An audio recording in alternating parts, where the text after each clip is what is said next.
Hello friends, कैसे हो आप सब। मैं आपका दोस्त प्रिंस आज आपके साथ इस वीडियो में डिस्कस करूंगा सोर्सेस ऑफ इंडियन कॉन्स्टिट्यूशन।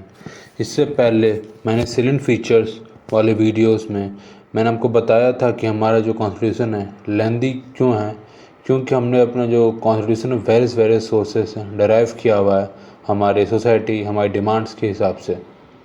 ठीक है, तो आज मैं उन सोर्सेज के बारे में बात करूँगा जिनसे हमने अपना कॉन्स्टिट्यूशन को डिराइव किया, यानी कि उनके कुछ पार्ट्स को हमने अपने कॉन्स्टिट्यूशन में ऐड किया हुआ है according to demand and need of the society. सबसे पहले मैंने आपको बताया था कि हमारा कॉन्स्टिट्यूशन बल्कियर क्यों है, क्योंकि हमने गवर्नमेंट ऑफ इंडिया एक्ट 1935 से इनहेरिट किया है कुछ चीज़ें हमने ड्राइव की है जो कि खुद एक बल्कि डॉक्यूमेंट था। तो गवर्नमेंट ऑफ इंडिया एक्ट 1935 से हमने क्या क्या चीज़ ड्राइव की है। सबसे पहला है एमरजेंसी प्रोविजंस। जो हमारे इंडिया में 3 टाइप की इमरजेंसी होती है, कौन कौन सी होती है? नेशनल इमरजेंसी, स्टेट इमरजेंसी जिसे प्रेसिडेंट रूल भी कहते हैं, और फाइनेंशियल इमरजेंसी। ठीक है, जब मैं इमरजेंसी चैप्टर आपको बताऊंगा तो उसमें डिटेल में बताऊंगा इन तीनों इमरजेंसीज के बारे में। ठीक, सेकंड चीज़ हमने जो ड्राइव की वो एडमिनिस्ट्रेटिव डिटेल्स। हमारा एडमिनिस्ट्रेशन कैसा होना चाहिए उसके हिसाब से जो डिटेल्स थी वो सब हमने गवर्नमेंट ऑफ इंडिया एक्ट 1935 से ड्राइव किया हुआ है। तीसरा है फेडरल स्कीम। फेडरल स्कीम यानी कि ड्यूअल गवर्नमेंट, सेंटर में दूसरी गवर्नमेंट और हर स्टेट में अपनी खुद की गवर्नमेंट। ठीक है, फिर ऑफिस ऑफ गवर्नर। हमारे इंडिया में गवर्नर की पोजीशन दी गई है, ठीक है, लेकिन एक्चुअल में ये पोजीशन हमने गवर्नमेंट ऑफ इंडिया 1935 से डेराइव की है। जुडिशरी, जो हमारे इंडिया में जुडिशरी है जिसमें high court, supreme court, lower courts जितने जो जस्टिस प्रोवाइड करते हैं हमें, वो हमने जो ये फीचर्स है ये हमने गवर्नमेंट ऑफ इंडिया 1935 से डेराइव किया है। अगला है पब्लिक सर्विस कमीशन।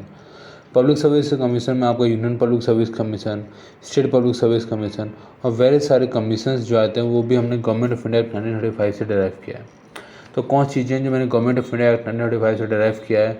सबसे पहले emergency provisions, administrative details, federal scheme, office of governor, judiciary और पब्लिक सर्विस कमीशन। ठीक, तो ये कुछ चीज़ें हैं जो हमने डिराइव की है। अगला है ब्रिटिश कॉन्स्टिट्यूशन। हम सबको पता है कि हम ब्रिटिश के अंडर में थे टिल बिफोर 1947। तो बहुत सारी चीज़ें हमने उनके कॉन्स्टिट्यूशन से भी डिराइव की है, जैसे कि पार्लियामेंट्री फॉर्म ऑफ गवर्नमेंट। हमारे इंडिया में पार्लियामेंट्री फॉर्म ऑफ गवर्नमेंट चलती है, जिसमें कि पार्लियामेंट से ही जो हमारे मिनिस्टर्स होते हैं वही इलेक्ट होते हैं और कहीं ना कहीं रिस्पॉन्सिबल होते हैं पार्लियामेंट को। चाहे वो आप मोदी जी की बात कर लो, चाहे आप मतलब राजनाथ सिंह, मतलब जितने मिनिस्टर हैं ना हमारे प्राइम मिनिस्टर को ले करके, और सब ना कहीं वो पार्लियामेंट के लिए पार्लियामेंट के तरफ अकाउंटेबल हैं। सेकंड है rule of law. Rule of law जब मैं फंडामेंटल राइट्स पढ़ाऊंगा तो फिर डिटेल में बताऊंगा रूल ऑफ लॉ। रेट्स भी मैं आपको रेट्स बेसिकली होता क्या है, जो कोर्ट जो होते हैं ना वो आपको ऑर्डर देती है कि आपको ये चीज़ें परफॉर्म करनी है, या मेरे सामने पेश होना है, या किसको पेश करना है, या फिर इसको इसके साथ मतलब सही नहीं हुआ। तो जो भी चीज़ें ऑर्डर जो होता है ना बेसिकली सुप्रीम कोर्ट का या हाई कोर्ट का, वो रेट्स के द्वारा होता है। अगला है पार्लियामेंट्री प्रिविलेजेस। जो हमारे कॉन्स्टिट्यूशन में जितने हमारे एमपीस हैं, हमारे एमएलएस हैं और जितने भी हमारे एमएलसीज हैं, तो जितने भी लोग हैं इनको जो प्रिविलेज मिलता है वो भी हमने ब्रिटिश कॉन्स्टिट्यूशन से ही डिराइव किया है। अगला सिंगल सिटीजनशिप। हमारे इंडिया में सिंगल सिटीजनशिप का रूल होता है। इसके अंदर क्या होता है, हमें सिर्फ और सिर्फ एक सिटीजनशिप मिलती है कि हम इंडियन हैं। हमें ये नहीं मिलता कि हम महाराष्ट्रियन, हमें ये नहीं मिलता कि हम गुजरात के हैं, हमें ये नहीं मिलता कि हम राजस्थान के हैं। तो हमें सिर्फ एक मिलता है कि हम इंडियन हैं। ठीक, अगला है बाइकैमरलिज्म। बाइकैमरलिज्म का मतलब होता है 2 हाउसेस होते हैं, एक है लोकसभा और एक है राज्यसभा। और स्टेट में बात करो तो एक है स्टेट लेजिस्लेटिव असेंबली, दूसरा स्टेट लेजिस्लेटिव काउंसिल। हालांकि स्टेट में बाइकैमरलिज्म कंपलसरी नहीं है और कुछ कुछ स्टेट्स में ही है। तो कौन से स्टेट्स हैं प्लीज़ कमेंट सेक्शन में बताएं, नहीं तो आने वाले वीडियो में जब मैं बताऊंगा आपको डिटेल में बता दूंगा कौन से 7 स्टेट्स हैं जब मैं आपको पार्लियामेंट पढ़ाऊँगा। तो अगला है लेजिस्लेटिव प्रोसीजर्स। लेजिस्लेटिव प्रोसीजर्स जो हमारे फॉलो होते हैं वो भी हमने ब्रिटिश कॉन्स्टिट्यूशन से ड्राइव किया है। तो कौन कौन सी चीज़ें ड्राइव की हैं? पहला है parliamentary government, rule of law, rates, parliamentary privileges, single citizenship, bicameralism और लेजिस्लेटिव प्रोसीजर। फिर अगली चीज़ है यूएसए से क्या क्या चीज़ ड्राइव की? हमारे जो फंडामेंटल राइट्स हैं वो हमने यूएसए से ड्राइव की है। इम्पीचमेंट ऑफ प्रेसिडेंट, यानी कि हम प्रेसिडेंट को रिमूव कर सकते हैं उसकी पोजीशन से, वो भी हमने यूएसए से ही लिया है।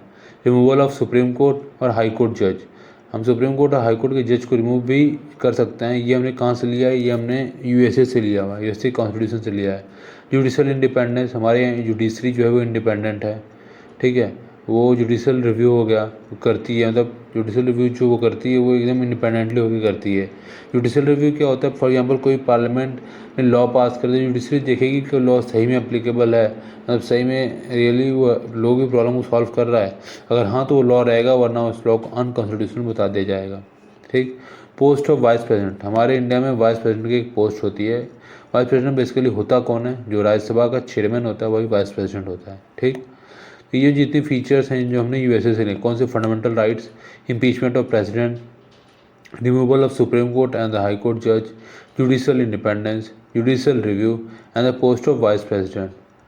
अब आयरलैंड से हमने क्या लिया है, डीपीएसपी यानी कि directive principle of state policy, ठीक है। डीपीएसपी बेसिकली गाइडलाइंस होती हैं स्टेट्स के लिए कि किस इस गाइडलाइंस पे ही वो लॉ बनाए। फिर नॉमिनेशन ऑफ राज्यसभा मेंबर, हमारे इंडिया में जो राज्यसभा है उसमें 12 मेंबर नॉमिनेटेड होते हैं, बाकी इलेक्टेड होते हैं, लेकिन 12 मेंबर्स जो होते हैं वो नॉमिनेटेड होते हैं, वो वेरियस फील्ड्स के एक्सपर्ट्स होते हैं, ठीक है। ये हमने कहाँ से लिया, हमने आयरलैंड से लिया हुआ है। मेथड्स ऑफ प्रेसिडेंट इलेक्शन, हमारे इंडिया में कैसे प्रेसिडेंट का इलेक्शन होता है, जब मैं प्रेसिडेंट चैप्टर बताऊंगा तो काफ़ी डिटेल में बताऊंगा प्रेसिडेंट के इलेक्शंस के बारे में, प्रेसिडेंट की पावर्स के बारे में, तो ठीक है। तब तक कि आप इस चैनल पर नए हो तो चैनल को सब्सक्राइब कर दो, ठीक है, और बेल आइकन को प्लीज़ दबा दें ताकि मेरी आने वाली सारे वीडियो की नोटिफिकेशन आपको मिलती रहे।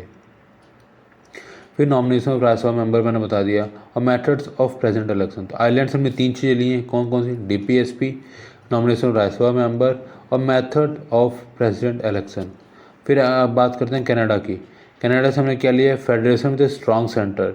फेडरेशन विद स्ट्रॉन्ग सेंटर का मतलब ये है कि जब भी हमारे देश में इमरजेंसी लगती है ना, तो हमारी जितनी भी पावर्स हैं स्टेट गवर्नमेंट के पास वो सारी सारी सेंट्रल गवर्नमेंट के पास चली जाती हैं, यानी कि हम यूनिटरी फॉर्म में कन्वर्ट हो जाते हैं। अभी हम फेडरल फॉर्म गवर्नमेंट रन करते हैं हमारे इंडिया में, ड्यूअल गवर्नमेंट, स्टेट में अलग और सेंट्रल में अलग। लेकिन जब भी इमरजेंसी होती है, इमरजेंसी लग जाती है कंट्री में, तो हम क्या करते हैं, हम एक यूनिटरी फॉर्म गवर्नमेंट अडॉप्ट कर लेते हैं। उसमें क्या होता है कि स्टेट की जितनी पावर है सब सेंटर्स के हाथ में चली जाती हैं, ठीक। फिर residuary power with the centre, India में तीन, मैंने बताया ना उस दिन 3 लाइफ की लिस्ट होती है, इसलिए इससे पिछले वीडियो जिसमें मैंने आपको बताया था schedule of the Indian constitution, उसमें मैंने बताया था कि 3 टाइप की लिस्ट होती है, यूनियन लिस्ट, स्टेट लिस्ट और कंकरेंट लिस्ट, ठीक है। तो रेसिडुअरी पावर्स जो होती हैं वो सेंटर के हाथ में दी गई। चौथी पावर जो कि इन तीनों में लिस्ट में नहीं है वो होती है रेसिडुअरी पावर, वो उसको सेंटर के हाथ में दिया गया, ठीक है। अपॉइंटमेंट ऑफ गवर्नर, गवर्नर कैसे अपॉइंट होगा हमने कनाडा से सीखा है। Advisory jurisdiction of supreme court, supreme court एक एडवाइजरी बॉडी बन सकती है प्रेसिडेंट के लिए, चाहे किसी भी प्राइम मिनिस्टर के लिए, मतलब किसी मिनिस्टर के लिए भी बन सकती है। वो एडवाइस दे सकती है कि क्या जो आप ले रहे हो वो लीगल है, अनलीगल है, मतलब वगैरह वगैरह, ठीक है। तो कनाडा से क्या लिया है, federation with strong centre, residuary powers with the centre, appointment of governor और advisory jurisdiction of supreme court, ठीक। अब ऑस्ट्रेलिया से क्या लिया हमने, कंकरेंट लिस्ट। कंकरेंट लिस्ट क्या होता है, जिसमें सेंटर भी लॉ बना सकता है, स्टेट भी लॉ बना सकता है, लेकिन सेंट्रल का लॉ प्रिवेल करेगा। अगला freedom of trade and commerce, तो हम ट्रेड और कॉमर्स करते हैं जिसको फ्रीडम मिली हुई है हमारे इंडिया में भी और मतलब बाहर कंट्रीज़ में भी, वो हमने ऑस्ट्रेलिया से डिराइव किया हुआ है। फिर जॉइंट सिटिंग ऑफ पार्लियामेंट, जब भी डेडलॉक हो जाता है कोई बिल को पास होते समय, तो हम क्या करते हैं, जॉइंट सिटिंग बुला लेते हैं किसकी, लोकसभा और राज्यसभा की। इससे क्या होता है, आपका बिल जो पास नहीं होता वो ईजिली पास हो जाएगा। ये हमने कैसे लिया, हमने लिया ऑस्ट्रेलिया से। जब भी डेडलॉक कंडीशन में जॉइंट सिटिंग होती है, ठीक है। और जब मैं पार्लियामेंट पढ़ाऊँगा आपको तब मैं काफ़ी डिटेल में बता दूंगा कि जॉइंट सिटिंग के बारे में, ठीक। उसके बाद suspension of fundamental right during emergency, ये हमने कहाँ लिया, जर्मनी से लिया है, क्योंकि जर्मनी में वर्ल्ड वॉर 2 के समय पे जो हमारी उनकी फंडामेंटल राइट्स थी वो सस्पेंड कर दी गई थी, तो उधर से हमने लिया है कि suspension of fundamental right during emergency, ठीक। Weimar constitution of republic, Germany से लिया हुआ है, ठीक। फिर ideals of justice in preamble, हमारे प्रियम्बल में उसमें जस्टिस का कीवर्ड यूज किया गया है, जस्टिस का आइडियल्स भी हमने जर्मनी से ही लिया हुआ है, ठीक। फिर अगला है फ्रांस से, हमने क्या लिया, लिबर्टी, इक्वालिटी, फ्रेटर्निटी और रिपब्लिक। ये 4 जो कीवर्ड्स हैं जो हमने अपने प्रियम्बल में लिखा हुआ है, ये चारों प्रियम्बल के वर्ड्स हमने फ्रांस से लिया हुआ है आफ्टर फ्रेंच रेवोल्यूशन, ठीक है। ये चारों वर्ड्स मिले थे। और साउथ अफ्रीका से क्या लिया, अमेंडमेंट ऑफ द कॉन्स्टिट्यूशन, जो हमारे कॉन्स्टिट्यूशन है उसको हम ईजिली अमेंड कर सकते हैं और क्योंकि हमारा कॉन्स्टिट्यूशन है वो रिजिड भी है और फ्लेक्सिबल भी है according to the need and demand of the bill और एक्ट, ठीक। और फिर इलेक्शन मेंबर्स ऑफ राज्यसभा के मेंबर्स का इलेक्शन कैसे होगा, जैसे इनडायरेक्ट इलेक्शन होता है, स्टेट लेजिस्लेटिव असेंबली के बंदे उनको चुनते हैं। तो ये सब चीज़ें कहाँ से ली हमने, साउथ अफ्रीका से ली। साउथ अफ्रीका से कौन 2 चीज़ें ली हैं हमने, पहला अमेंडमेंट ऑफ द कॉन्स्टिट्यूशन, दूसरा election of the members of Rajya Sabha. अगला है जापान से हमने क्या लिया है, प्रोसीजर एस्टेब्लिश्ड बाई लॉ, ठीक है। जो भी प्रोसीजर होगा वो कैसे होगा, लॉ के साथ, लॉ के मतलब जब भी लॉ की कंडीशंस के हिसाब से होगा। लॉ गलत तो अगर लॉ ने बोल दिया गलत है तो गलत है, सही है तो सही है, ठीक है। जो प्रोसीजर एस्टेब्लिश्ड होंगे लॉ के हिसाब से किए जाएंगे।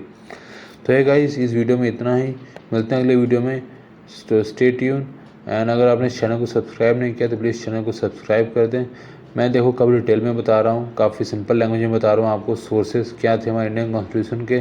सो अगर आपको वीडियो अच्छी लगी तो प्लीज़ लाइक कर दें। बाय बाय, मिलते हैं अगले वीडियो में। Thank you.